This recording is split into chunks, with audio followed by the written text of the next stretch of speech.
Salut les gars, j'espère que vous allez bien. Pour ceux qui me découvrent, moi c'est Pépito, très content de vous retrouver pour cette nouvelle vidéo. Alors, vidéo même que d'ailleurs j'ai failli ne pas sortir parce que je sors d'une très grosse journée et j'étais vraiment KO. Mais vu le scénario de ce match, je me suis dit non, tu peux pas laisser passer ça, c'est pas possible. Parce que très honnêtement, je m'attendais pas à ce que Newcastle vienne à domicile chez Paris et tienne tête à Paris jusqu'au bout du match. Parce que ce match-là, Newcastle pouvait partir avec la victoire 1-0. Et ça l'aide vraiment à être en tout cas la descente aux enfers de cette saison, en tout cas pour Paris. Mais avant de parler de Paris, faut dire aussi que Newcastle a été une équipe héroïque. Ils ont énormément de blessés actuellement. Il y a eu presque aucun, il y a même pas eu de remplacement du côté de Newcastle si je me trompe pas. Et franchement, ils ont géré. Ils ont vraiment géré. Ils ont été bons. Voilà, dans l'impact, ils ont été bons. Dans les transitions rapides, ils ont été bons. C'est au début du match. Paris mettait beaucoup d'intensité, mais Newcastle a en tout cas resserré les lignes. On a très peu vu Mbappé, je vais revenir sur ça. Mais c'est une équipe, en tout cas, ce que Eddie Howe est en train de mettre en place, s'il arrive à instaurer ça sur une longue durée ou même améliorer, franchement, ça risque de donner de très bons résultats. Chapeau à Newcastle, équipe très héroïque. Maintenant, pour revenir à Paris. Paris, franchement, ok, bon, je commence par quoi? Alors déjà, Paris, le match, ils ont bien commencé, il faut le dire. Paris a bien commencé son match, il y avait beaucoup d'intensité. Je sentais que c'était une équipe qui jouait à domicile, une équipe qui était dos au mur, une équipe qui, en tout cas, s'est mis en tête que on a 2 matchs à jouer, il nous reste 2 matchs à jouer, faut qu'on gagne celui-là d'abord, faut qu'on se donne à fond, c'est une finale, et le prochain match aussi, on va se donner à fond pour pouvoir se qualifier. Du coup, moi, parce que déjà dans ma tête, comme j'ai eu à le dire, pour moi, c'est Paris qui allait gagner. Donc, je vois le match, et comment il se joue, et je me dis, allez, ça y est, Paris va gagner, même si Newcastle sera, voilà, difficile à battre, ça sera difficile de trouver les espaces, tout ça, etc., tout ce que vous voulez, mais Paris peut le faire, Paris va le faire. Et il y a un truc qui m'a fait, comment dire, qui m'a fait comprendre que ce match il va être un peu difficile pour Paris. C'est-à-dire, en fait, à chaque fois quand je viens de m'asseoir pour regarder comment dire, des matchs de Paris et que je vois que c'est Dembélé qui est le joueur le plus en vue du Paris Saint-Germain, je me dis, oula, il y a un problème. Certes, je ne remets pas en question la qualité de Dembélé. C'est qu'en dribble, en 1 contre 1, il est très bon. Mais la finition, les gars, Dembélé, nous tous on sait. Nous tous on sait. Je ne vais pas m'étaler sur ça. Mais quand je vois que c'est Dembélé qui est le joueur le plus en vue du côté du Paris Saint-Germain, je me dis, c'est compliqué. Ça va être un peu compliqué pour Paris, ça va peut-être pas passer, tout ça.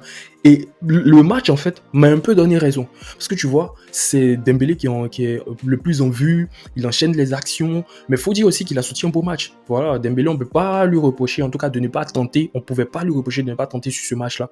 Mais voilà, il a beaucoup tenté, mais c'est toujours à la finition que ça pose problème. Colomani, on l'a pas très vu, on a moins vu. Mbappé, certes, il marque ce penalty à la fin là, mais c'était pas vraiment ça. Mais Paris, au début du match, tu voyais Dembélé, tu sentais que voilà, ça essayait de jouer, tout ça, etc. Mais après, quand Newcastle a commencé à mettre le pied sur le ballon, hop, l'intensité, même pas hop, down, l'intensité, elle a chuté. L'intensité que Paris mettait, franchement, tu la voyais plus. Ils se sont tous repliés dans le camp. Ça, en tout cas, il y avait plus les mêmes courses qu'au début. Bref, je sais pas si c'était la peur de prendre l'eau quand quand ils se projettent par rapport au match aller, ils se disent que si on laisse trop d'espace, si on essaie de jouer comme ça, ils risquent de nous faire mal derrière. Je sais pas si c'est ça, mais à partir de la 15e, 20e Paris, l'intensité elle a chuté. C'est là que Newcastle a commencé à mettre le pied sur le ballon, en tout cas, en première mi-temps, ils étaient lucides, ils n'étaient pas fatigués. Du coup, ils arrivaient à combiner, etc., jusqu'à mettre le but. Et le but de Newcastle, j'ai pas compris. Paris, il y a un gros manque d'agressivité. Déjà au milieu des terrains, c'est très peu agressif. En défense, j'en parle même pas.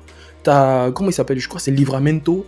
Livramento, il prend le ballon, il fait presque toute la ligne là. Il n'y a aucun joueur de Paris, en tout cas, qui est capable de sortir sur lui, avoir un gros impact. Il arrive à servir Almiron. Almiron, il met sa frappe. Voilà, il met sa frappe. Mais après, Donnarumma, il faut dire qu'aussi, la balle, comment il a lâché, c'est une erreur. Voilà, tu peux pas la lâcher comme ça. Quand tu vois qu'il y a Isaac qui arrive, franchement, ce genre de ballon-là, tu les relâches beaucoup plus loin. Voilà, c'est vraiment une erreur de main. Et Donnarumma aussi, déjà au pied, c'est pas incroyable. Et si c'est pour commencer maintenant à faire des erreurs, en tout cas au niveau de ses mains, là, ça devient autre chose. Mais franchement, Paris, ouais, même la suite du match, Paris a beaucoup tenté. Mbappé, voilà. Mbappé, on l'a moins vu. On l'a très peu vu. Je sais pas c'est dû à quoi, je sais pas si c'est parce qu'il a pas énormément d'espace.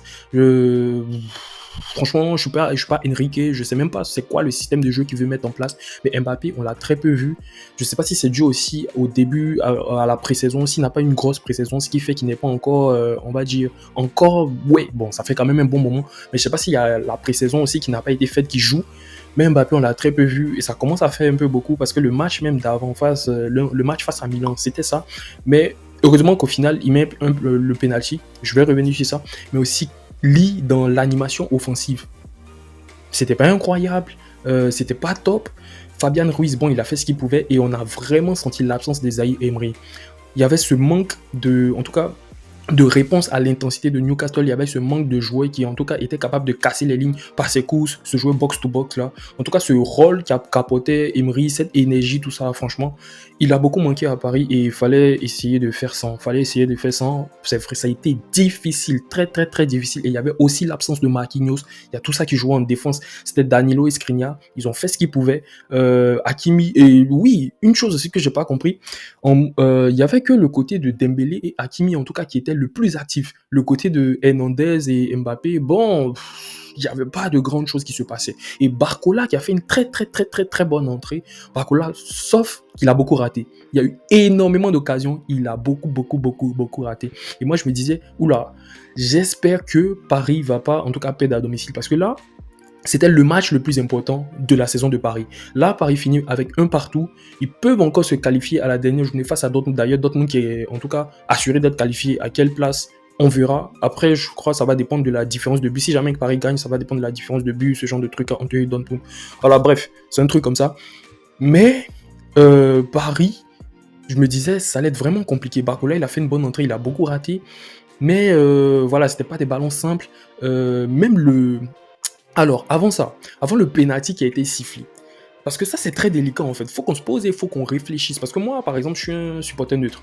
Il faut qu'on se pose et qu'on réfléchisse. Il y a eu la même action sur le joueur de Newcastle, Miley, qui touche le ballon avec la main, mais en tout cas, le ballon a touché une autre partie de son corps avant de toucher sa main. Du coup, quand c'est comme ça, la règle est que c'est pas penalty. Normalement, c'est ça la règle. Mais après, tu as la même action en fin de match, le ballon touche quelque part par là, en dessous de l'épaule, là, et ça touche la main après, et l'arbitre, il siffle penalty. Bon, alors, en tout cas, moi, pour un supporter neutre, il se dit, si l'arbitre siffle pas, c'est peut-être pas très scandaleux. Mais si moi, je suis un supporter du Paris Saint-Germain, et que l'arbitre ne siffle pas ça, alors je pète un câble. Je pète carrément un câble. Et aussi, je me dis, l'arbitre, il avait un peu cette pression-là. Parce que déjà, tu as la VAR qui t'appelle. Parce que sur les autres actions, il n'est pas allé voir la VAR, l'arbitre. Faut souligner ça. T'as la 98e minute, presque un truc comme ça. T'as Paris qui a beaucoup tenté. Ils ont beaucoup raté. Même s'ils ont beaucoup raté, je sais même plus combien de tirs ils ont mis. Laissez-moi voir après. Mais bref, je ferai ça plus tard. Il y a Paris qui a beaucoup tenté. Ils sont à domicile. Il y a un passé avec Kylian Mbappé par rapport à la finale de la Coupe du Monde. Ça fait beaucoup. Du coup, déjà, l'arbitre, il ne pouvait pas aller voir la VAR et dire que non, moi, je dis, il n'y a pas penalty. Parce que la même action sur laquelle il a sifflé penalty, c'est la même action pour laquelle il n'avait pas sifflé penalty avant. Donc, bon, moi, j'essaie de me mettre à la place d'un supporter du Paris Saint-Germain. Si l'arbitre ne siffle pas ça, je pète un câble, carrément. Et il y avait encore une faute sur Hakimi. Bon, ça, je trouve que c'était un peu léger, ça ne pouvait pas se siffler.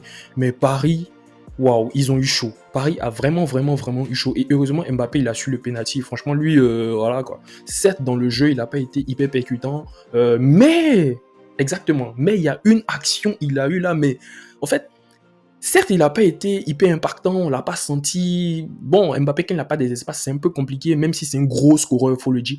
Mais il y a une action où il s'est en tout cas démerdé pour se créer son action. Tout ce où il bouge le joueur avec l'épaule. J'ai beaucoup aimé.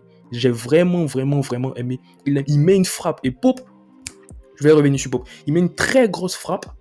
Il y a Pop qui, en tout cas, la prend au niveau de son ventre, un truc comme ça, de son abdomen. Et après, le ballon, il revient, il la renvoie. En fait, c'est une action pleine de rage. J'ai beaucoup aimé cette attitude-là. Et je pense que si Paris n'avait pas continué comme ça, en tout cas, si Mbappé n'avait pas continué comme ça, peut-être que Paris n'aurait pas marqué ce dernier but-là. pour en tout cas finir avec le match nul. Et Pope, il a été très solide, il a été vraiment, vraiment solide, il a été le rempart en tout cas face à tous les assauts du Paris Saint-Germain.